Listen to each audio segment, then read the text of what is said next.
नहीं, ये बात प्राचीन काल की है, बहुत प्राचीन काल की बात है। एक पुण्यात्मा राजा अश्वपति की कोई संतान नहीं थी।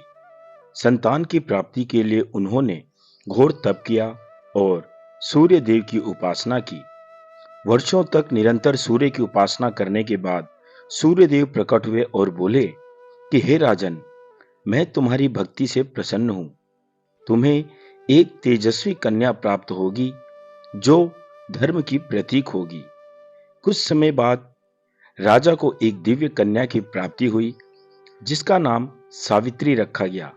यह वही सावित्री है जिनकी कथा सावित्री और सत्यवान के रूप में प्रसिद्ध है। सावित्री और सत्यवान की कथा में सूर्य देव का आशीर्वाद। सावित्री जब विवाह के योग्य हुई तो उन्होंने वन में निवास करने वाले एक तपस्वी सत्यवान को अपना जीवन साथी चुना। लेकिन नारद मुनि ने सावित्री को बताया कि सत्यवान की मृत्यु 1 वर्ष में निश्चित है। फिर भी सावित्री ने निश्चय किया कि वह सत्यवान से ही विवाह करेगी। विवाह के पश्चात सावित्री ने घोर तपस्या की और सूर्य देव से प्रार्थना की कि हे आदित्य देव, मेरे पति की आयु बढ़े। आप तो जीवनदायक हैं, कृपया सत्यवान के जीवन की रक्षा करें। सूर्य देव ने उसकी तपस्या और पतिव्रता धर्म से प्रसन्न होकर उसे बल, धैर्य और तप की शक्ति प्रदान की। जब यमराज सत्यवान का प्राण लेने आए तो सावित्री ने दृढ़ निष्ठा, बुद्धिमता और प्रेम से उन्हें मना लिया। अंततः यमराज ने उसकी भक्ति से प्रसन्न होकर सत्यवान को जीवन दान दे दिया। प्रेरणा। दोस्तों, इस कहानी से आपको क्या प्रेरणा मिलती है?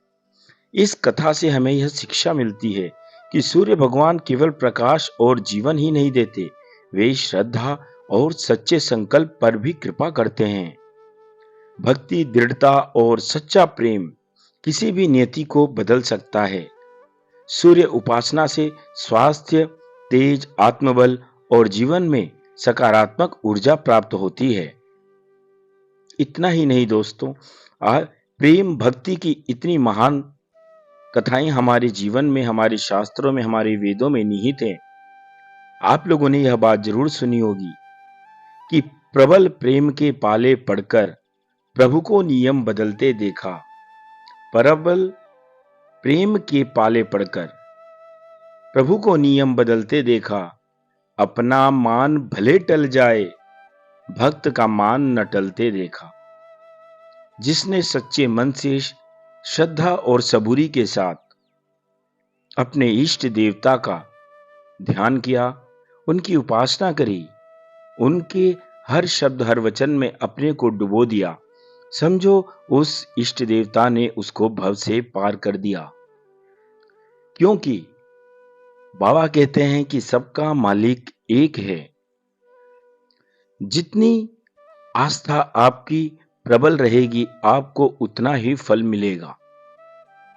नाम चाहे भगवान सूर्य जी का हो, भगवान शंकर का हो, श्री राम जी हो, श्री कृष्ण हो, गौतम बुद्ध, महावीर हो, कोई भी नाम हो, लेकिन वह उतना ही फल आपको दे सकेगी जितनी की आपके अंदर की जो श्रद्धा है, जो आस्था है, वह जितनी फलीभूत होगी उतना ही फल आपको उस ईश्वरीय नाम से प्राप्त होता है।